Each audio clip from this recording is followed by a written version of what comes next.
that you have chosen to join me for a study of the Gospel of Luke, finding truth and finding healing in Jesus' words to women.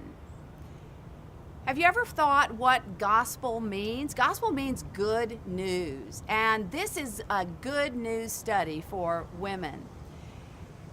In addition, have you ever wondered why it is that there are 4 different gospels? Well, each account of Jesus' life on the earth was written to a different audience for a different purpose. Luke is the gospel to the Gentiles. It was written by a Gentile doctor named Luke, for the specific purpose of encouraging Gentiles. And probably most of us are Gentiles. The Jewish leaders, the Pharisees, had no time, they did not value the Gentiles. In fact, we could also call the Gospel of Luke the gospel to the little people, because they felt little. And I don't know about you, but I've felt little in my life as well. So this Gospel of Luke means much to me. The gospel to the Gentiles, the gospel to the little people. They were little because they didn't have the right papers. If you were a Jew, you had papers back 6 generations in your genealogy.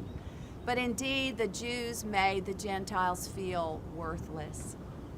In addition, this is the gospel to women. We see more women in the Gospel of Luke than in any other gospel. And women as well were little people.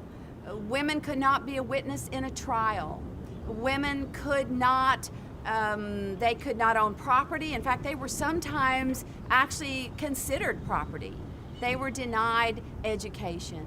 So Luke is the gospel to the Gentiles, the gospel to the little people, and the gospel to women. As a result, we see women flocking to Jesus. And that's what we're going to study about in this particular study. We're going to hone in, we're going to focus in on Jesus's conversations with particular women in the Gospel of Luke. We're going to see how Jesus's words and conversations with these women freed them from sin, from bad habits, from wrong thinking. And they're going to trade these destructive habits and thinking for peace and joy and generosity and positive things that will make their lives better. What did all these women have in common? I love the quote by C.S. Lewis: "For the little, low, timid, thin-blooded people, or the passionate, sensual, unbalanced people, if they make any attempt at goodness, they learn in double quick time that they need help. It is Christ or nothing for them. It is taking up the cross and following, or else despair. They are the lost sheep. He came especially to find them.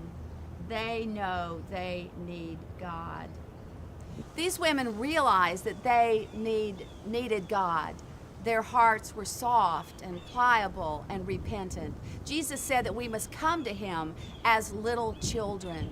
But what is so amazing is that if we come to him as little people, he uses us to do great things. We have seen this throughout history. If we look back upon the Roman Empire, we see that the Lord used little people to overturn the entire Roman Empire and to establish his church using nothing but little people. He did that in the past throughout history, and he continues to do that today. So dig deep into your conversations with Jesus. We're going to study these encounters that Jesus had with these first century women. But Jesus is longing for an encounter with you as well. And we can't have an encounter with Jesus without being changed. So I encourage you to remember that Jesus wants to meet with you during your study. He is giving his life for you. He shed his blood for you. He shed his blood for me. And he did it so that our lives might be changed. We are little people, little women. But through this study, you can learn your value in Jesus Christ.